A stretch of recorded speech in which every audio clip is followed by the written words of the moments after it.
Assalamualaikum warahmatullahi wabarakatuh. Tabipun, selamat sore pemirsa TVRI dimanapun Anda berada. Apa kabar Anda? Senang sekali saya Muhammad Satria dapat kembali menjumpai Anda di kesempatan kali ini dalam Sudut Pandang.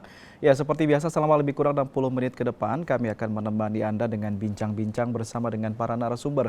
Dan di kesempatan kali ini telah hadir 3 orang narasumber yang akan berbincang bersama kita. Terlebih dahulu kita akan menyapa beliau-beliau. Yang pertama saya ingin menyapa ada Pak Ginta Wirya Senja selaku adalah seorang perantau ya Pak ya. Iya. Selamat sore Pak Ginta, sehat ya Pak? Alhamdulillah, selamat sore. Baik, terima kasih atas kehadirannya pada kesempatan kali ini. Kemudian juga saya ingin menyapa ada Ketua Harian Empa Lampung, ada Pak Ahmad Nyerupa. Selamat sore Pak Ahmad Nyerupa. Selamat sore. Assalamualaikum warahmatullahi wabarakatuh. Waalaikumsalam warahmatullahi wabarakatuh. Ya pun, terima kasih atas kehadirannya kembali Pak Ahmad Nyerupa. Kemudian juga saya ingin menyapa ada dosen jurusan Sosiologi Unila, ada Mas Imam Mahmud ya.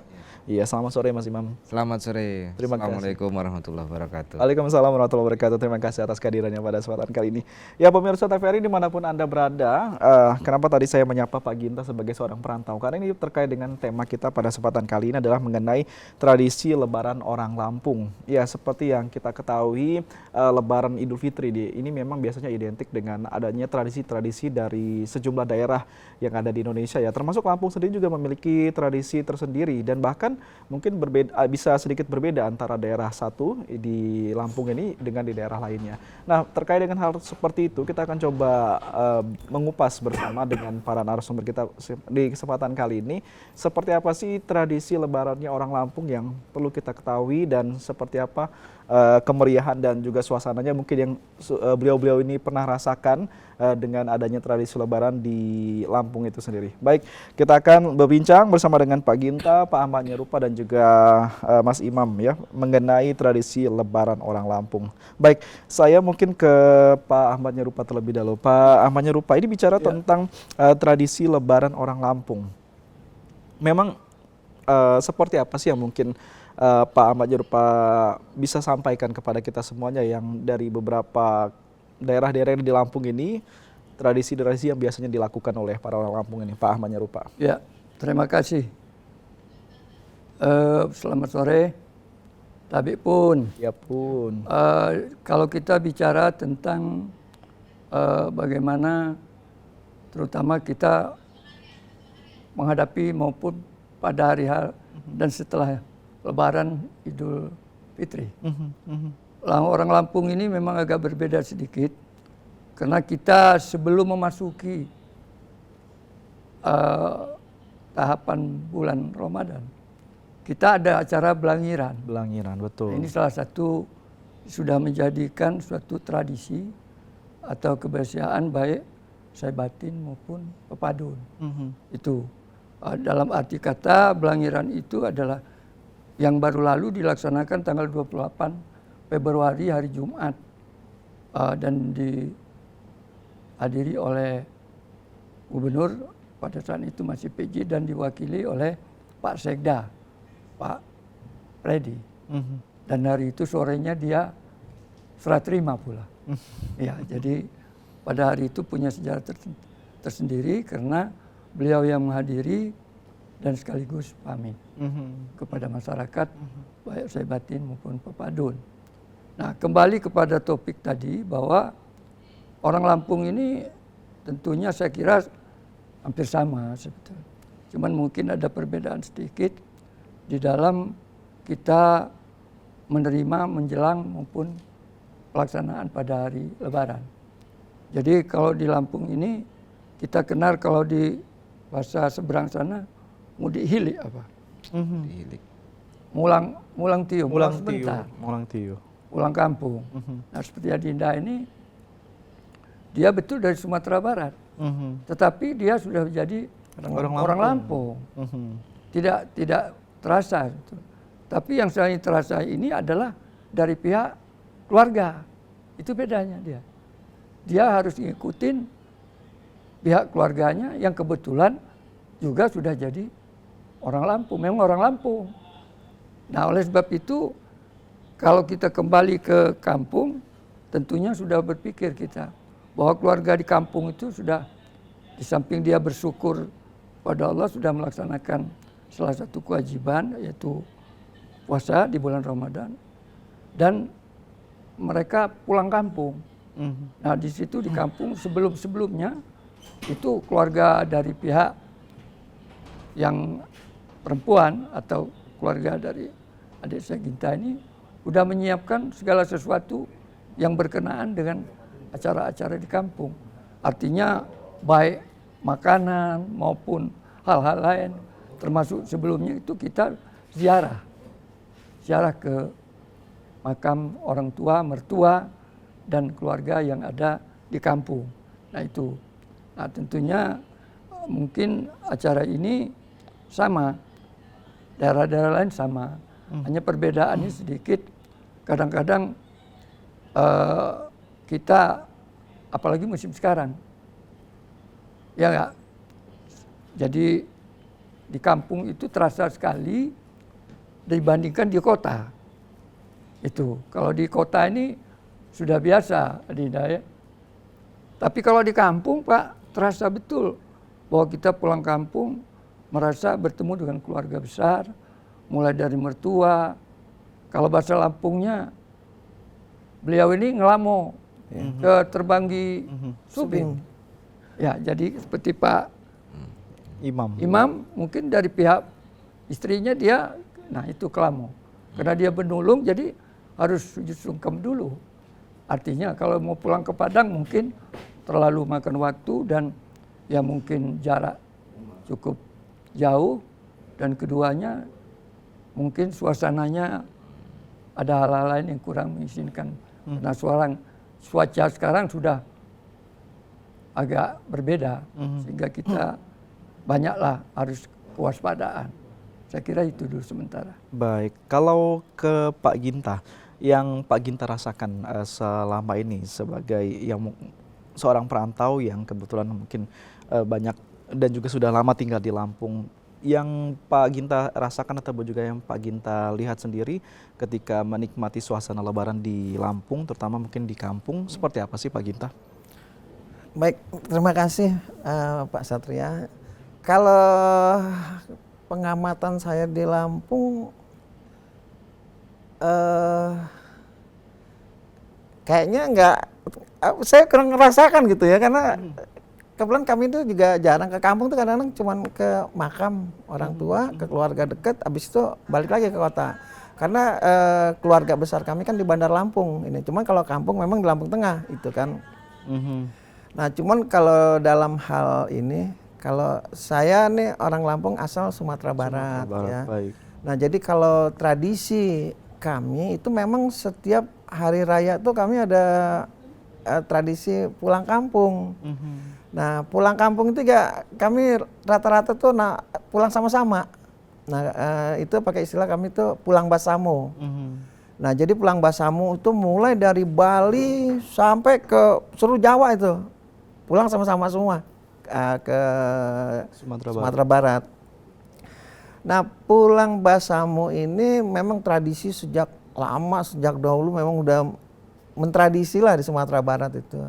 Jadi ada satu kesenangan tuh kami itu semacam ada reuni akbar, dan nggak terencana, cuman sudah terjadwal sebelum Lebaran tuh pasti ngumpul gitu. Jadi ada satu kebahagiaan tersendiri di mana waktu itu kita bisa ketemu teman-teman waktu kecil, ketemu saudara-saudara yang lainnya udah merantau kemana-mana gitu. Nah cuman dalam hal pulang Basamo ini ada segi positif dan ada negatifnya. Segi positifnya peredaran uang jadi tinggi. Karena mereka rata-rata bawa uang dari daerah masing-masing, dibawa ke kampung masing-masing. Jadi perputaran uang di Sumatera Barat itu cukup tinggi waktu hari raya. Apalagi banyak pengusaha yang Sumatera Barat yang sukses di Jakarta segala, nah mereka rata-rata pulang.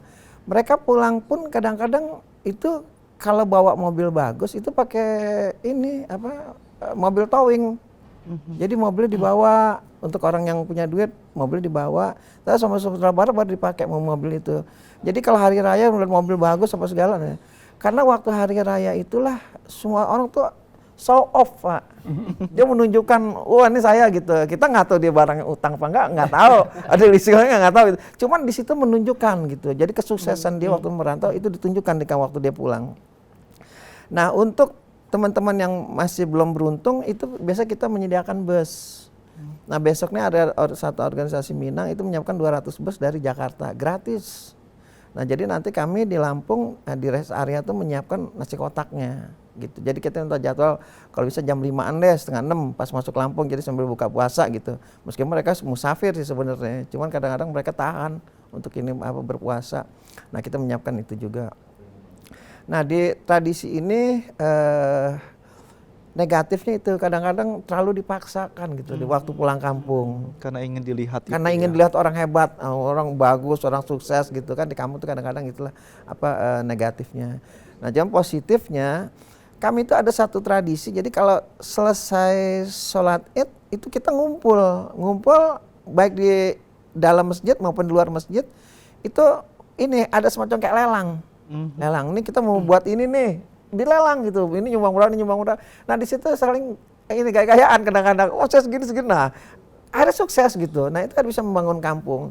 Saya berharap makanya nanti kalau sewaktu-waktu saya ingin juga diskusi dengan Empal, Masyarakat Lampung, yuk kita saling mengadopsi positifnya gitu kan. Betul. Karena kalau ini ngebangun juga, karena masyarakat Lampung kan banyak yang sukses di Jakarta, yang jadi menteri aja berapa, ya. Nah, jadi itu kita berharap nanti itu juga gitu. Jadi jangan kita ngaku orang Lampung, cuman kita nggak berbuat untuk Lampung. Apa yang kamu berbuat untuk Lampung? Nggak ada gitu kadang-kadang. Nah kita berharap nanti kalau bisa ini juga. Jadi ada satu kebanggaan jadi orang Lampung. Bluebird yang punya orang Lampung, Gunung Sugi. Kalau menteri udah nggak kehitung tuh dari dulu berapa orang aja. Cuman kan rata-rata ngaku orang Lampung aja. Cuman kontribusinya apa nih sekarang nih? Jangan bangun masjid doang, yang lain dong gitu kan. Nah kita berharap gitu juga. Jadi mudah-mudahan lain waktu kita bisa diskusi juga untuk saling bersinergi, mana yang positif, mana yang negatif.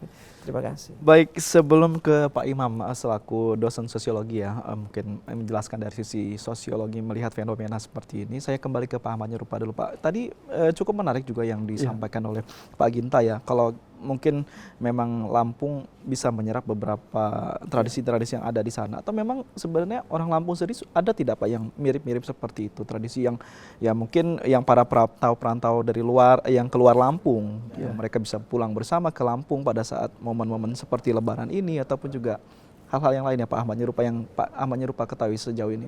Yang saya tahu mungkin belum dilakukan, tetapi masukan juga dari Adinda Ginta memang perlu juga kita ya ada waktu lah duduk bareng ya, bagaimana bertukar pengalaman.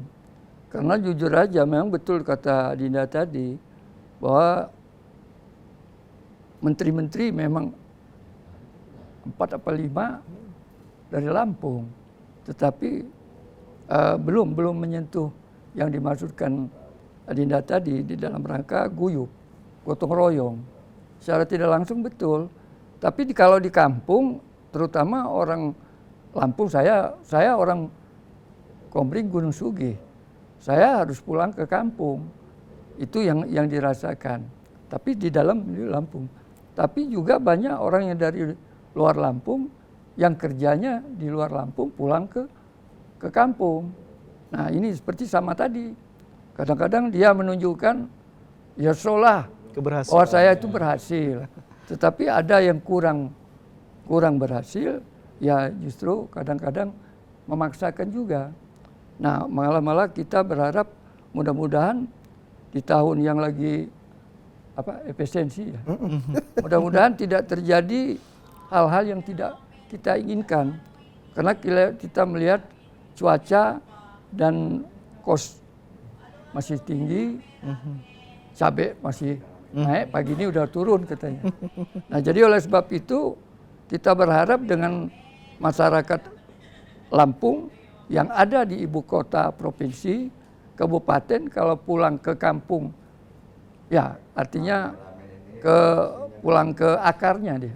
Artinya kembali ke tanah kelahiran dia, tentu harus berhati-hati.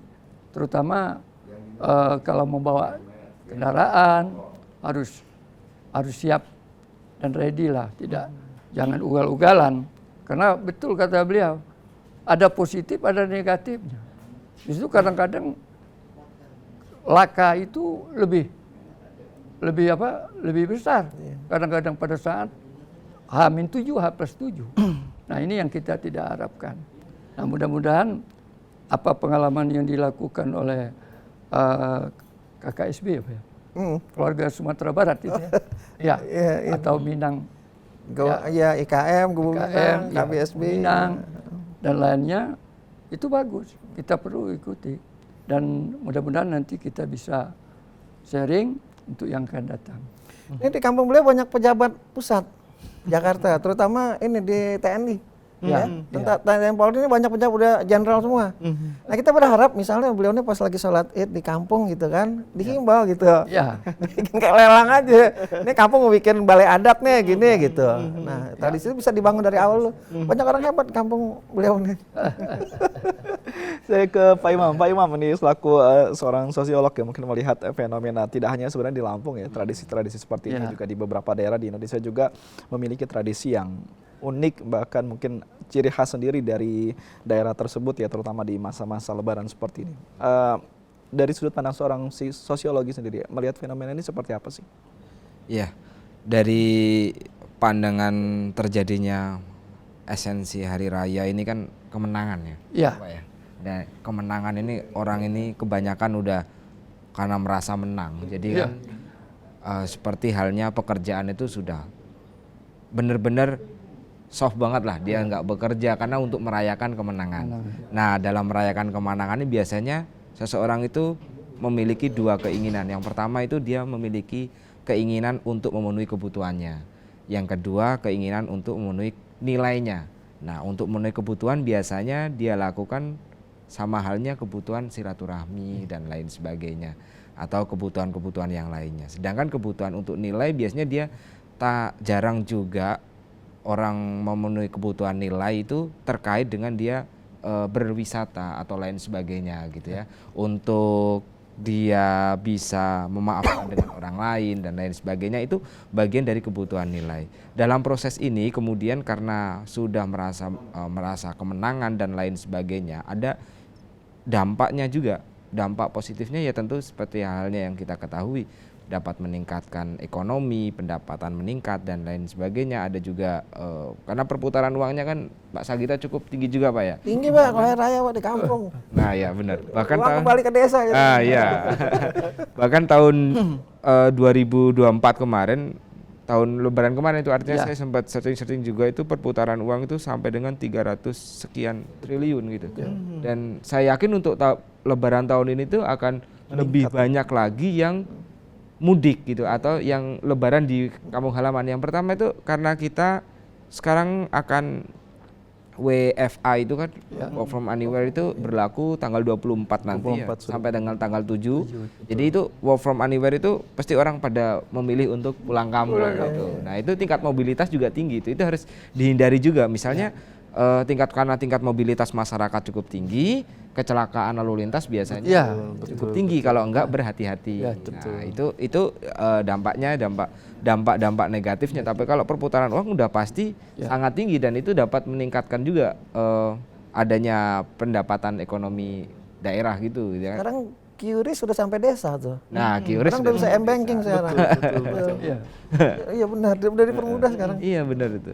Terus tadi juga saya mau melanjutkan Pak Sagita tadi, kadang orang kalau udah mudik itu kan tujuan esensinya karena dia sebenarnya untuk bersilaturahmi, maafkan, tapi terkadang juga memang enggak semuanya, sebagian kecil aja sih mungkin yang dia pengen menunjukkan siapa sih saya. Nah, karena pengen menunjukkan itu biasanya itu juga mendorong orang-orang itu untuk melakukan urbanisasi. Jadi kan karena kayaknya dia sukses, enak nih dia di kota gitu, tanpa dampingi dengan kapabilitas atau kemampuan dia untuk bekerja di kota. Pada akhirnya itu kan mendorong orang untuk melakukan merantau ke kota tapi tidak memiliki lapangan pekerjaan dan itu akan menjadi beban. Biasanya kan urbanisasi ini terjadi atau paling tinggi-tingginya setelah hari raya Lebaran. Ini juga harus diantisipasi gitu.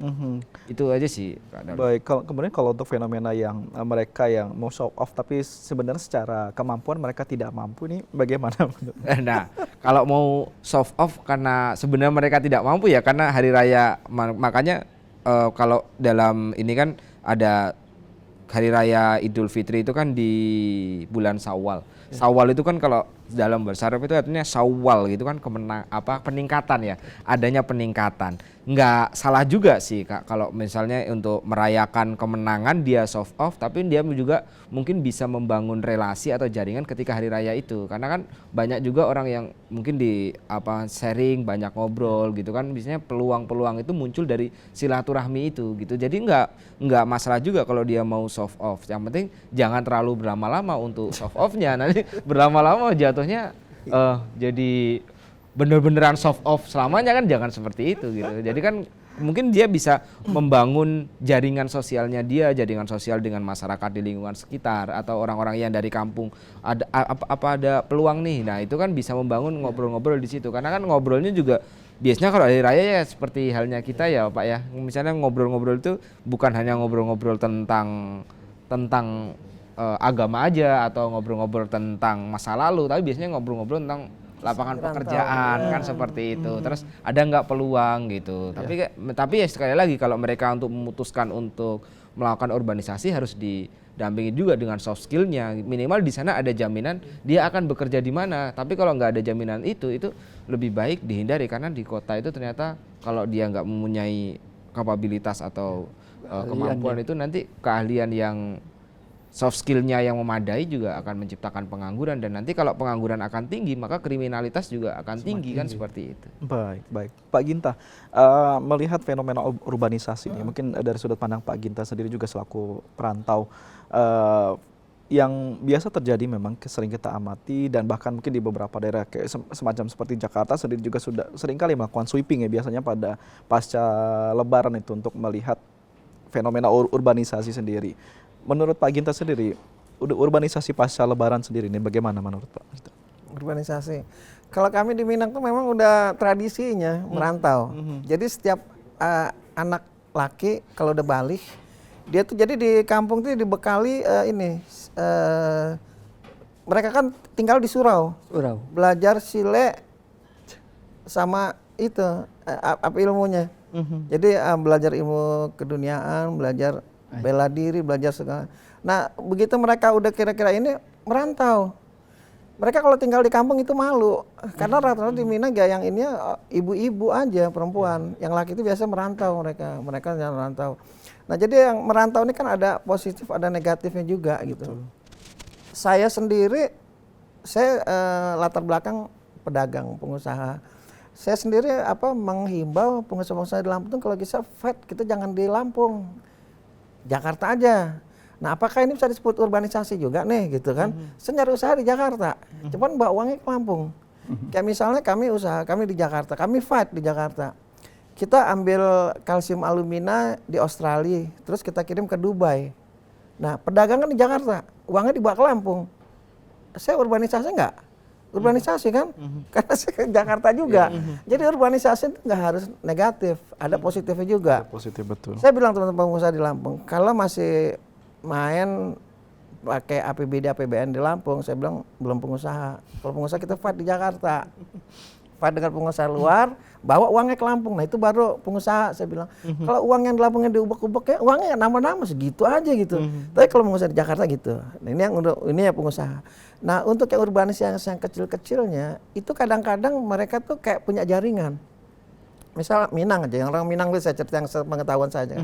Minang itu misal dia mau merantau, kadang-kadang saya nyolek om saya nih, mau dagang lah katanya segala. Ya udah pinjemin modal, kasih modal.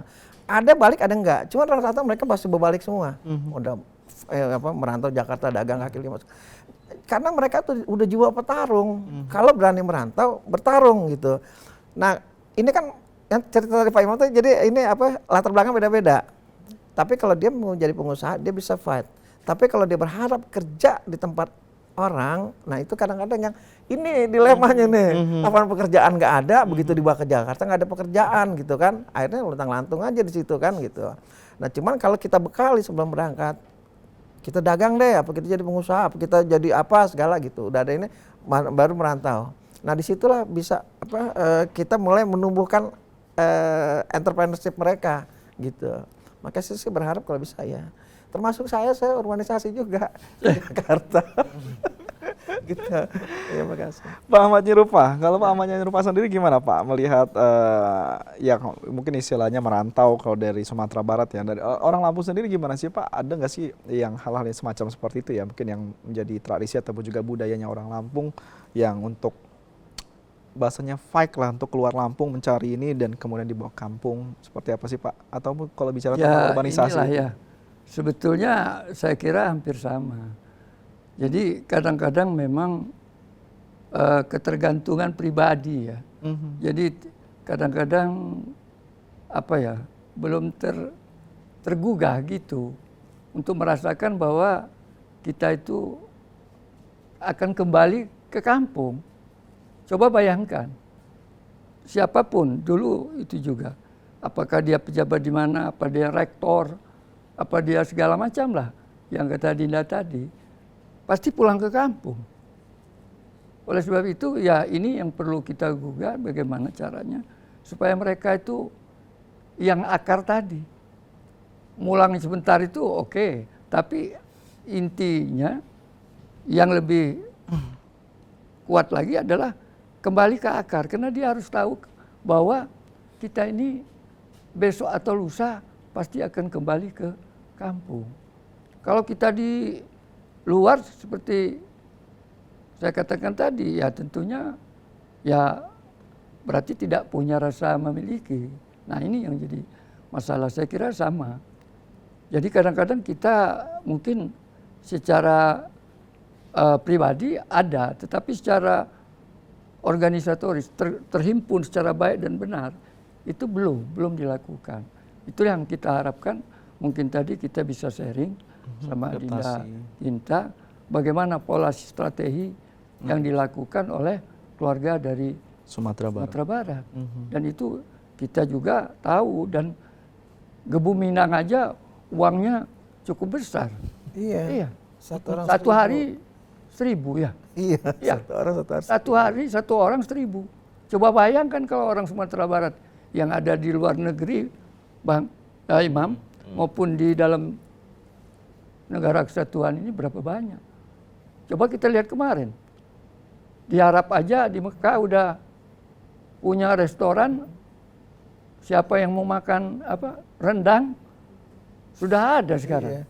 Jadi mereka umroh atau haji, nggak merasa bahwa dia itu di negara orang Mekah Madinah malah. Nah itu kan salah satu.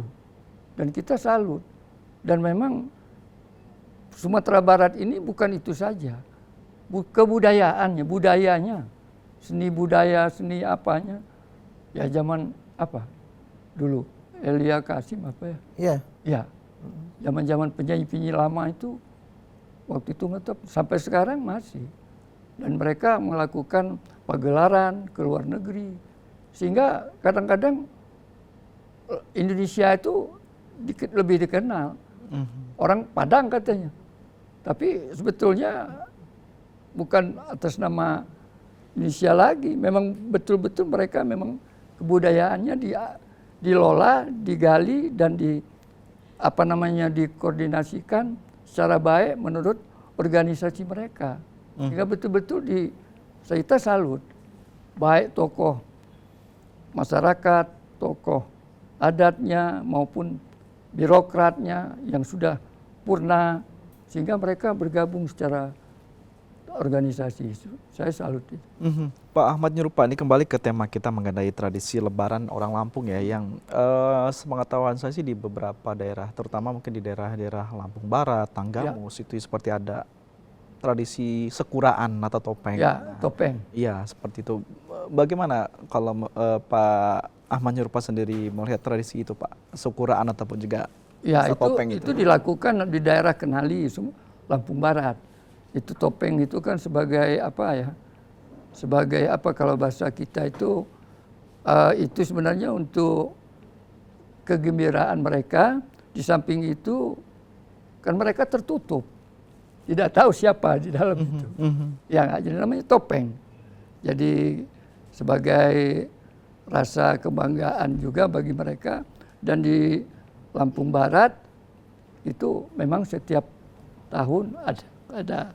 Tapi kalau untuk di daerah yang lain mungkin tidak ada. Nah, yang ada di daerah saya itu di Lampung Tengah khususnya. Kalau dulu Melaman, bulan puasa ini, di dalam bulan puasa ini juga pasti pasang itu, Mam. Itu batok kelapa itu dipasang sama apa namanya tiang satu, terus ditumpukin. Jadi di malam-malam 17 ke atas itu sudah mulai menerangkan itu. Jadi di depan rumah itu sudah nggak ada. Sudah itu yang makai bambu ditiup, dikasih minyak, itu nggak ada lagi sekarang. Jadi udah tergusur oleh situasi ya. Apalagi sudah masa sekarang ya Pak Imam ya, Adinda Binta. Udah ada HP, jadi nggak ada lagi mereka anak-anak. Kalau dulu kita masih muda dulu, mungkin Adinda juga. Satria dulu di kampung saya ikut. Jadi bambu yang besar itu Pak Imam dikasih apa minyak, udah itu ditiup. Yang kadang-kadang kalau kita nggak sadar deh bisa ngebakar nyamber ya kita, iya. Tapi itulah dulu. Tapi lama-lama itu hilang. Tapi yang saya juga selalu di kampung masih masalah tradisi makan kue-kuean. Kalau zaman dulu tuh kue-kue kampung itu kan lemang sari, sudah itu bebay maring gitu orang. Kalau kata Dinda saya Migul itu bebay maring gitu. Ya, bebay maring itu kan pisang sama apa namanya ketan dibungkus. Nah, jadi itu karena yang dulu buatnya orang yang sakit dulu supaya sembuh. Nah, jadi gitu. Banyak betul lah. Apalagi sekarang udah ada makanan apa gulai apa itu? Lampung itu ya, taboh. Itu nyeruit betul. Nah, tapi yang di kampung terasa betul adalah pada saat kita hari Lebaran itu bahwa seputaran masjid itu rata-rata rumah itu melakukan siapan untuk sedekah, syukuran. Nah, kita bisa pulang sampai sore. Makan di atas satu, kadang-kadang nggak makan, hanya berdoa aja. Saking udah, nah itu menyatakan syukur bahwa apa yang dikatakan Pak Imam tadi adalah bahwa kita udah melaksanakan ibadah salah satu puasa di bulan Ramadan. Jadi kemenangan. Cuman kadang-kadang sampai sore sudah pulang nggak pulang kadang-kadang. Hingga tamu di rumah yang datang tidak jumpa dengan tuan rumah. Nah ini, itu. Baik, Pak Ginta, Pak Ahmad Nyarupa dan juga Pak Imam. Nanti kita masih akan lanjut kembali ya bincang-bincang kita, namun kita akan jeda sejenak. Jadi pemirsa TVRI dimanapun Anda berada, jangan kemana-mana. Kami akan segera kembali usai jeda berikut ini.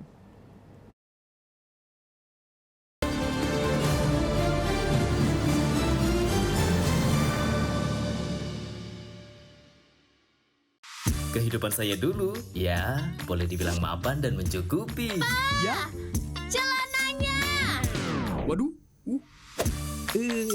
iya berat, Hati-hati dong, Mas. tapi harus dijalani demi anak dan istri. Pemandangannya bagus banget ya. Iya, bagus banget. Pengennya sih berbuat sesuatu yang lebih. Makannya yang bener ya. Ya.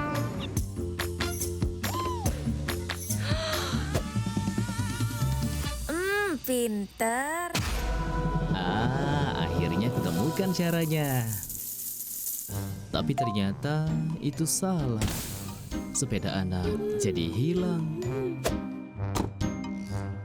Mobil cicilan hilang.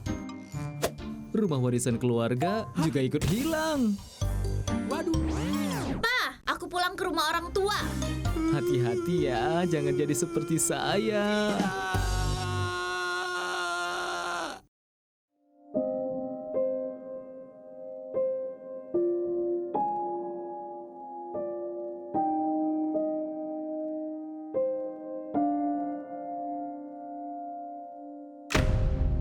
Dirundung, diremehkan, atau bahkan dilecehkan. Itu bukan hal yang dapat dianggap biasa.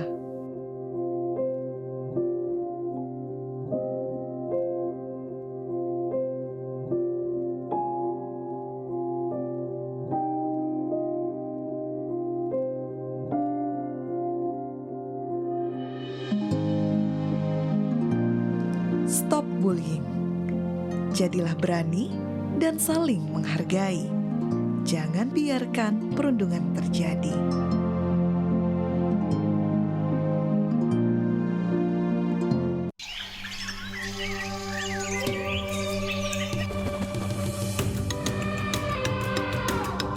Taman Nasional Waikambas, kawasan konservasi dengan luas sekitar 125.000 hektar, kaya akan satwa liar dan menjadi habitat gajah Sumatera, Elepas maximus sumatranus. Keberadaan kawasan konservasi Waikambas sangat penting untuk melindungi satwa gajah yang masuk kategori appendix ini. Dan inilah lokasi tempat keseharianku sebagai seorang mahout. Interaksiku bersama hewan besar ini membangun keterikatan emosi layaknya orang tua dan anak.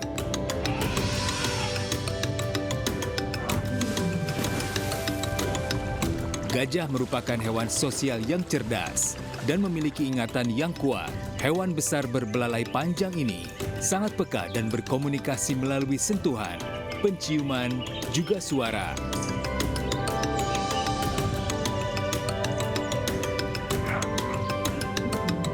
Konflik gajah dengan manusia, penyusutan hutan habitat alami gajah, dan perdagangan gading ilegal menyebabkan gajah diambang kepunahan.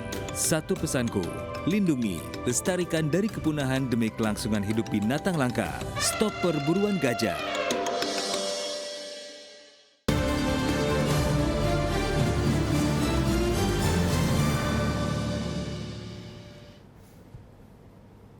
Baik pemirsa TVRI dimanapun Anda berada, terima kasih Anda kembali bersama kami masih dalam sudut pandang. Kita masih menyoal terkait dengan tradisi Lebaran orang Lampung. Tadi di awal kita sudah cukup banyak berbicara terkait dengan beberapa hal ya mengenai tradisi-tradisi yang dilakukan. Tidak hanya tadi orang Lampung, tapi juga ini kebetulan Pak Ginta walaupun dia tinggal di Lampung tapi berasal dari Sumatera Barat ya Pak Gita. Tadi sudah sedikit sharing juga bagaimana kebudayaan dan juga tradisi Lebarannya orang Minang ya. Baik, kita akan lanjutkan kembali masih bicara tentang tradisi Lebaran orang Lampung. Saya ke Pak Imam terlebih dahulu mungkin selaku dosen jurusan sosiologi Unila ya. Nah kembali ke tadi sebelum kita jeda, saya menyoal terkait dengan pesta topengnya di Lampung Barat ya, seperti syukuran dan sebagainya. Biasanya memang dilakukan pada saat momen-momen hari raya seperti Idul Fitri ini. Nah, kalau Pak Imam sendiri melihat pesta topeng yang seperti ini yang dilaksanakan setiap hari raya ini seperti apa, Pak? Ya, karena itu bagian dari nilai atau bagian dari budaya-budaya itu kan diciptakan ya Pak ya. Dan itu terus menerus dilakukan. Maka menurut hemat saya tidak ada yang perlu untuk dipersoalkan asalkan itu tidak melanggar norma dan juga etika. Tapi seperti halnya dengan topeng sakura itu kan kita banyak dikenal oleh masyarakat di luar Lampung itu topeng sakura. Nanti pas hari raya Idul Fitri, setelah hari raya Idul Fitri itu ada perayaan topeng sakura, itu biasanya dari luar-luar daerah dan lain sebagainya itu pada datang, dan itu menurut saya cukup untuk menarik wisata juga. Selain juga sebenarnya kalau kita lihat sebenarnya kalau misalnya di Lampung ini bukan hanya itu aja yang menarik wisata. Bahkan kalau misalnya hari raya atau lain hari-hari libur gitu di tempat-tempat wisata-wisata yang ada di Lampung ini juga kan banyak juga mobil-mobil dari luar-luar daerah kan, kalau kita lihat tuh lebih banyak dari luar daerah daripada dalam daerah, dan ini harus diantisipasi juga oleh pemerintah khususnya untuk mengakomodir bagaimana kalau misalnya di tempat wisata tuh jangan sampai ada pemaksaan, seperti halnya kalau misalnya mau jual beli UMKM-nya itu harus terus dikontrol, kalau bisa harganya segini. Sama halnya kalau misalnya kita mau berwisata ada di perayaan Topeng Sakura, kalau ada yang jual jangan sampai jualnya tuh istilahnya apa ya, ditingkatin mendadak itu apa ya, dipalak ya Pak ya. Yang ditingkatkan mendadak gitu loh. Kalau misalnya ini misalnya jualan es dihargai 50.000 atau berapa gitu. Meskipun itu enggak ada. Memanfaatkan momen ya. Mengambilkan momen. Nah, itu kan bikin orang itu bukan apa ya, tertarik lagi untuk datang, tapi orang itu udah kapok, ngejera gitu, kapok untuk datang lagi, dan itu harus diantisipasi juga. Itu mungkin bisa diakomodir juga oleh pemerintah daerah melalui pemerintah yang ada di desa dan turunannya, seperti itu sih. Baik, kalau dari Pak Ginta sendiri pernah melihat ya Pak ya, sekuraan ataupun juga pesta topeng pada saat sekuraan. Kenali daerah. Ya, bagaimana Pak Ginta melihat itu? Nah ini mohon maaf ya, saya agak kritik untuk pemerintah daerah gitu. Momen-momen seperti ini harusnya pemerintah daerah jeli gitu. Jadi kita kan selama ini bikin kegiatan kebudayaan itu kan hanya ngeluarin APBD doang, tapi nggak memikirkan income untuk daerah. Nah ini pola yang harus dipikirkan oleh pemerintah sekarang. Apalagi sekarang gubernurnya seorang pengusaha nih, Pak Mirza ya. Jadi saya berharap kalau ada momentum kebudayaan tuh dijadiin, kalau kami nyebut pitmas, pitih masuk. Nah gimana cara supaya uang masuk. Nah jadi momen-momen ini kayak kemarin Belangiran. Kenapa sih nggak dibikinin agenda daerah, provinsi, terus waktu gubernur masuk ke rumah, acara apa tuh Tan? Acara itu kan acara adat juga. Nah harusnya kalau sudah teragenda acara, misalnya ada syukuran nih setiap tanggal sekian, ya dipasarin di Jakarta, misalnya di kedutaan, di travel bureau, di Kementerian Pariwisata segala gitu. Bahwa di Lampung akan ada kegiatan ini gitu. Sehingga kan kalau itu sudah teragenda, orang dari manapun akan datang. Nanti kalau ke ini mau di Lampung bagus tuh ada acara Belangiran gitu. Cuman jangan di kolam renang kalau bisa. Bener-bener di air yang mengalir, air diem, ya sungai dia ini. Di tempatnya Pak Rahmat tuh agak bagus, ada sungai yang ngalir tuh, bersih lagi di situ. Nah bisa dipakai juga. Kalau nggak di tempat yang lama tuh, yang udah kena banjir. Nah itu sebenarnya bagus. Nah jadi momen-momen itu harus dimanfaatkan. Momen Sakura ini segala, kapan sih dibuatin jadwalnya gitu. Jadi jangan kegiatan ngabisin APBD tapi nggak ada uang yang masuk gitu kan. Nah kalau bisa setiap buat program tuh berdampak lah. Karena kalau pengusaha kan berpikir Pak, ya keluar duit, mesti ada duit yang masuk dong. Nah kan kayak gitu nih. Saya berharap mudah-mudahan nanti Pak Gubernur juga mulai terinspirasi lah. Saya udah kegiatan pariwisata ini ditargetin juga. Betul. Jangan ngabisin APBD doang nih pariwisata, gimana ininya, income untuk ininya kan ya, PAD-nya daerahnya. Kayak misalnya tadi kegiatan yang di tempat-tempat wisata. Nah itu ditata. Jangan sampai ada orang kapok datang ke sana gitu. Karena sekarang sejak ada jalan tol, orang dari mana-mana kan platnya di luar kota semua tuh. BG, ya kan, BH, F, D, B segala gitu kan. Nah ini jangan diketok. Tadi betul kayak gitu. Jadi orang nggak kapok datang ke Lampung. Nah gitu. Kalau hari raya ya mungkin lah gitu. Cuma naik jangan banyak-banyak banget gitu juga kan. Sehingga nanti untuk tahun depan orang datang ke Lampung aja lah. Ntar kita ini aja lebaran di Lampung. Nah jadi itu. Jadi momentum Lampung sebagai daerah transit harus dimanfaatkan. Gimana cara mendapatkan uang? Karena saya udah minta ke pemerintah daerah kalau bisa APBD kita naik 2 digit di zaman pemerintahan Pak Mirza. Karena beliau pengusaha gitu, 2 digit, jangan sampai 1 digit lagi lah, udah sana sekarang naik. Nah itu. Nah terus yang kedua, tadi mengenai tradisi di daerah. Kalau kami di Minang itu setiap orang datang, kalau tadi kan kalau orang Lampung ada acara pengajian segala gitu ya. Kalau kami ini, setiap orang datang tuh kita mesti ada yang dikasih oleh-oleh. Jadi kadang-kadang mesti bawa sarung, bawa mau kena gitu. Jadi setiap orang datang pulang tuh dikasih gitu. Nah terus kami juga setiap orang yang mampu di Jakarta itu biasa mereka tuh menampilkan kesenian daerah. Kan kita punya tambur tuh. Nah jadi kadang-kadang ngundang tambur. Di rumah tuh main dung. Nah orang tuh rame datang. Dia menunjukin, oh dia udah mau bawa mobil bagus nih katanya. Oh saya ini, nah gitu. Jadi sambil mendayung 1-2 pulau tercapai lah gitu ya. Nah jadi dia mau pamer juga itu memanfaatkan masyarakat lokalnya. Jadi kan orang juga dapat duit menampilkan kesenian, dan kesenian itu karena sering dimanfaatkan oleh orang-orang, jadi anak-anak muda sendiri jadi tergiur, saya pengen belajar seni deh. Nah inilah jadi secara ini tidak dipaksakan, mereka hasilnya melestarikan kebudayaan. Itu yang kami lakukan di Sumbar. Pak Ahmad Nyerupa, mungkin ada tanggapan tidak? Bagaimana agar kebudayaan kita, kebudayaan orang Lampung, itu terutama pada momen Lebaran ini tidak hanya dinikmati oleh orang Lampung saja, tapi juga bisa dinikmati oleh orang luar. Ya, jadi tadi saya kembali review tadi dari Adinda Ginta kan contoh-contoh yang sudah kita lakukan selama ini. Tetapi perlu diketahui dalam rangka beberapa bulan yang lalu kita kan punya PJ waktu itu. Nah itu juga semua kegiatan yang dilakukan oleh kita pada umumnya itu adalah termasuk sumbangsinya mantan gubernur lama. Karena apa? Karena jujur aja, Empal ini jujur aja biar didengar oleh beliau.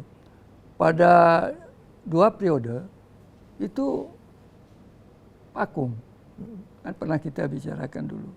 Sehingga pada saat PJ kita dulu berterima kasih kepada beliau. Dia orang Lampung yang berasal dari Pringsewu, ingin memberikan sumbangsi dan mengangkat supaya Empal itu difungsikan. Nah, tetapi kalau bicara soal APBD, memang dulu waktu zaman Pak Sarudin ada, tapi 2 periode itu zero. Nah sekarang ini insya Allah karena dia adalah pengusaha dan dia adalah kader dari salah satu partai ya, dan memang punya wakil juga masih muda, kita berharap mungkin dengan para senior-senior yang sudah lama di birokrat bisa memberikan masukan seperti kata Dinda tadi, karena yang dilakukan konsep dahulu itu rupanya biasa di realokasi bahasanya. Ya, jadi untuk apalah kita lakukan? Yang penting ke depan. Kalau sekarang mungkin belum bisa. 2025 ini paling tidak itu sudah masuk. Nggak mungkin bisa kita rencanakan. Dan mudah-mudahan 2026. Kalau 2025 APBD ini bulan Mei baru masuk anggaran tambahan. Jadi nggak kesusul kita. Tapi kalau untuk 2026 insya Allah mungkin kita melalui dinas terkait, dinas pendidikan, dinas pariwisata ekonomi kreatif yang dimaksudkan Adinda tadi. Karena jujur aja kita berterima kasih juga dengan Pak Sarudin ZP Adok Sultan Mangkunegara dan Pak Riko Minoza juga, sehingga yang dilakukan kita selama ini baik Empal maupun Belangir dan lain-lain itu hanya bantuan yang dilakukan oleh OPD itu hanya berupa bantuan natura, artinya pakaian dan lain-lain saja. Tapi yang intinya mengenai dana, memang kita tidak ada dana. Dan mudah-mudahan ke depan apa yang diharapkan Dinda itu betul-betul terprogram. Ini dulu sudah terprogram, tetapi ya mungkin kena sesuatu, ya akhirnya tidak ada. Mudah-mudahan ke depan apa yang diharapkan Pak Adinda Ginta tadi betul. Sebenarnya momentumnya bagus, itu momentum bagus. Cuman pemanfaatan yang kurang kalau saya lihat dari pemerintah daerah. Jadi gini, Belangiran itu kan budaya. Iya. Sebenarnya bisa dimanfaatkan oleh pemerintah. Jadi itu sebenarnya ada 2 OPD yang bisa dikerjasamakan. Satu Dinas Pariwisata, yang kedua Balai Sungai. Sungai, termasuk Dinas Pendidikan mungkin digabungkan. Nah jadi Cuman Belangiran jangan di satu tempat, pindah-pindah. Misalnya di Lampung Barat, di Lampung Tengah. Jadi masyarakat manapun, misalnya di Lampung Timur banyak orang Jawa. Nah karena ada Belangiran mereka jadi paham. Oh ini Lampung, kita orang Lampung gitu. Nah juga manfaat lain kalau di luar daerah itu nanti kan balai sungai otomatis akan berusaha supaya sungainya bersih. Ya kan, orang nanti pada mandi nih, gimana sungainya? Diajukan APBN ke pusat. Akhirnya positif semua kan. Akhirnya sungai kita bersih semua, budaya kita berjalan, dan sosialisasi itu masyarakat Lampung gitu. Jadi jangan Belangiran tuh khusus untuk itu orangnya apa ya tokoh-tokoh itu aja. Padahal kami juga pengen nyoba nih. Saya rakyat juga pengen nyoba loh Belangiran itu kayak begitu. Jangan yang cakep-cakep, yang jauh-jauh ini kan. Kok kami nggak bisa gitu kan. Nah kami punya juga gitu. Jadi nanti mudah-mudahan nih saya berharap juga. Nah, beliau ini Sultan, kalau di kami Datuk. Kalau Sultan nih satu lagi. Sultan ini harusnya diposisikan dia orang yang tertinggi dan dia mesti punya tanah adat. Kalau kami di Sumbar itu. Jadi sekarang kan banyak tidak difungsikan sultan-sultan itu. Nah jadi kalau kami anak keponakan ini ngadunya ke beliau, ini beliau. Nah beliau ini kan misalnya anaknya mau sekolah mau ngebiayain, uangnya dari mana? Tanah adat. Nah tanah adat itu harusnya dikelola oleh sultan-sultan itu. Mereka yang memiliki ininya segala, mereka kelola apa segala. Nah di zaman modern ini kan nggak harus sawah. Bisa aja tanahnya dikerjasamakan dengan pihak lain buat kawasan industri, buat kawasan perdagangan dengan sistem BOT misalnya. Duitnya kan lebih gede. Ya. Nah si sultannya megang duit banyak. Jadi kalau anak ponakan minta duit lebaran, nah tinggal nyawer aja. Nah gitu. Jadi kembali tadi kata Dinda tadi, kenapa di kolam itu saya dulu pernah saya ceritakan. Tapi karena waktu itu banjir, pada saat itu banjir, dan waktunya semakin mepet, nah akhirnya dilakukan di kolam. Dan itu sudah mendapat persetujuan dari teman-teman dari pemerintah daerah maupun tokoh-tokoh adat. Sebetulnya betul kata Dinda tadi, memang dilakukan di air yang mengalir dan hidup. Nah selama ini dilakukan begitu, tapi yang ini baru ini kena banjir, termasuk di Kedamaian juga. Ini kampung beliau ada nih, Kota Agung. Ya. Apa ulu-ulu ya, air terjun segala banyak. Mungkin mudah-mudahan kalau nanti sudah terencana dan mendapat bantuan dari pemerintah daerah, mudah-mudahan bisa terlaksana sebagaimana tadi diharapkan. Karena itu juga dulu pernah beberapa mantan duta ya, diundang oleh Pak Sarudin itu memang betul. Sehingga mengenalkan supaya Lampung ini dikenal oleh wisatawan domestik maupun mancanegara. Nah, saya kira itu. Baik, bicara tentang tradisi Lebaran ini kan biasanya memang tidak hanya identik dari kegiatan-kegiatan kebudayaan ya, tapi tadi juga sempat disinggung oleh Pak Ahmad Nyarupa bahwa ada kegiatan seperti apa namanya silaturahmi pengajian yang akan pelaksanaan sampai sore. Nah kan hal seperti itu kan memang tidak lepas juga dari masalah makanan. Nah biasanya kalau di Lampung nih di beberapa daerah seperti apa sih Pak makanan itu kan kalau yang setahu saya itu yang khas Lebaran tuh yang ada tuh kayak seperti segubal dan sebagainya itu bagaimana Pak? Ya kalau makanan-makanan dulu itu terutama orang tua-tua dulu yang banyak itu ya. Jadi kalau orang bilang kan kue apa babon apa ya? Mana babonnya? Nah, itu jadi, nah kadang-kadang memang orang tua-tua dulu mungkin lebih jeli Pak. Cari buat makan makanan yang kadang-kadang aneh. Yang kata tadi kan ada cerurut katanya. Bukan cerurut. Ada kan yang saya bilang tadi. Apa namanya? Babai mage. Iya, itu enak. Cuman bahasanya agak aneh kan. Sudah itu skubal. Nah, pada umumnya orang banyak buat skubal. Karena saya dulu kalau sudah pulang ke kampung oleh nenek saya, itu udah disiapin deh. Punya kamu, Balebang, Ratu Balebang, gini. Udah disiapin sama dia. Iya, memang betul. Jadi terasa betul lah kalau kita di kampung. Memang makanannya macam-macam lah. Yang namanya lemang sari itu udah biasa. Tapi yang lebih terasa sekali di kampung itu karena tadi seperti kita silaturahmi, jadi reuni lah ya, reuni keluarga. Cuman kadang-kadang betul kalau nggak banyak uang, nggak bawa banyak uang. Waduh, kita dibilang apa? Waduh, katanya GB, tahu nggak GB? Betul GB. Getah basah. Getah basah. Katanya basah.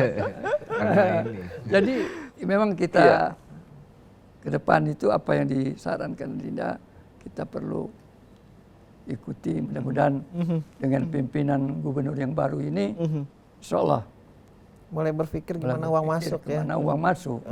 Jangan uang keluar terus. Iya. Iya. Dari sisi budaya ya kita bisa memanfaatkan tersebut ya. Baik, mungkin ini sebagai penutup dari Pak Imam terlebih dahulu ya Pak. Dari apa yang sudah disampaikan baik Pak Ginta ataupun juga Pak Ahmad Nyerupa sendiri mengenai tradisi Lebaran orang Lampung dan juga bagaimana memanfaatkan momen Lebaran tersebut dari sisi budaya juga bisa menjadi pemasukan buat daerah sendiri. Pak Imam, bagaimana Pak? Baik, terima kasih. Kalau sekiranya memang Lampung ini menjadi daerah yang cukup unik dan juga uniknya karena kita menjadi tempat pertama terjadinya transmigrasi ya Pak. Jadi memang kalau multikultural ya di Lampung ini semua suku tuh hampir semuanya ada kan. Dan selama ini kita fine-fine aja, konflik juga jarang terjadi gitu kan dan lain sebagainya, dan banyak juga tempat-tempat wisata yang perlu didorong. Bahkan Lampung juga menjadi gerbang Pulau Sumatera, jadi menjadi tempat mobilitasnya orang-orang yang dari Sumatera khususnya yang mau mudik ke Pulau Sumatera atau ke Pulau Jawa itu pasti melewati jembatan Selat Sunda kalau dia tidak melewati lewat udara gitu. Nah, dari sini kita dapat melihat bahwa sebenarnya banyak potensi yang harus memang terus dikembangkan di Lampung, termasuk juga potensi wisata dan lain sebagainya. Dan untuk teman-teman atau saudara-saudara kita yang melakukan mudik itu juga seharusnya di kampung juga membawa hal-hal baik yang sekiranya nanti bisa dicontoh atau didistribusikan. Seperti halnya nanti kalau misalnya ada tokoh-tokoh besar atau bahkan pengusaha yang memang jarang pulang ke kampung terus ini pulang ke Lampung, kita ajak mereka untuk berkontribusi, setidaknya membangun adat-adat yang ada di Lampung, budaya-budaya yang ada di Lampung. Seperti makanan tadi kan ada banyak-banyak yang itu mungkin untuk generasi sekarang memang jarang ada yang mengenal untuk makanan seperti itu. Dan itu kan Pak Ahmad tadi udah menjelaskan bahwa yang dibuatnya orang-orang dulu, orang-orang tua lah gitu, gitu kan. Padahal itu makanan itu pasti ada makna di balik dibuatnya makanan itu, dan itu memang harus terus dilestarikan oleh generasi sekarang, dan itu mungkin perlu wadah yang cukup besar dan juga energi yang cukup besar. Tapi saya yakin semuanya pasti bisa karena sekali lagi kita kalau bersama-sama dan di hari raya kemenangan ini semoga aja kita terus lebih baik lah dari tahun-tahun sebelumnya. Baik, dari Pak Ahmad Nyerupa, secara singkat saja sebagai penutup, apa yang diharapkan terhadap tradisi Lebaran di Lampung ini? Secara singkat saja Pak Ahmad Nyerupa. Saya kira kita bersyukur bahwa Lebaran yang akan datang mudah-mudahan kita diberi kesehatan. Kedua, kalau bicara tentang makna dari orang Lampung tentang Lebaran ini, saya kira tadi sudah kita jelaskan. Tapi yang terpenting bagi saya, terutama bagi keluarga besar orang Lampung dan masyarakat Lampung, baik yang datang dari luar maupun dari provinsi mau ke kampung dan sebaliknya, supaya bisa menjaga kesehatan dan tidak melaksanakan atau melakukan perjalanan yang kira-kira akan menjadikan suatu halangan. Karena kita sangat sedih apabila setiap saat akan Lebaran pasti laka itu semakin meningkat. Oleh sebab itu jangan kita memaksakan. Seandainya kita membawa di darat atau di laut dan apalagi di udara suasana, mudah-mudahan bisa pemerintah pusat maupun daerah bisa memberikan strategi sehingga keamanan dan kenyamanan daripada keluarga Lampung dan khususnya dan Indonesia pada umumnya tidak terjadi hal-hal yang tidak kita inginkan. Saya kira itu saja. Baik Pak Ginta, Pak Ahmad Nyerupa dan juga Pak Imam, terima kasih atas bincangnya pada kesempatan kali ini. Dan pemirsa TVRI dimanapun Anda berada, demikian bincang-bincang kita di sudut pandang kali ini mengenai tradisi Lebaran orang Lampung. Akhirnya saya Muhammad Satria mewakili segenap kerabat kerja bertugas pamit undur diri. Terima kasih atas kebersamaan Anda. Selamat sore dan sampai jumpa.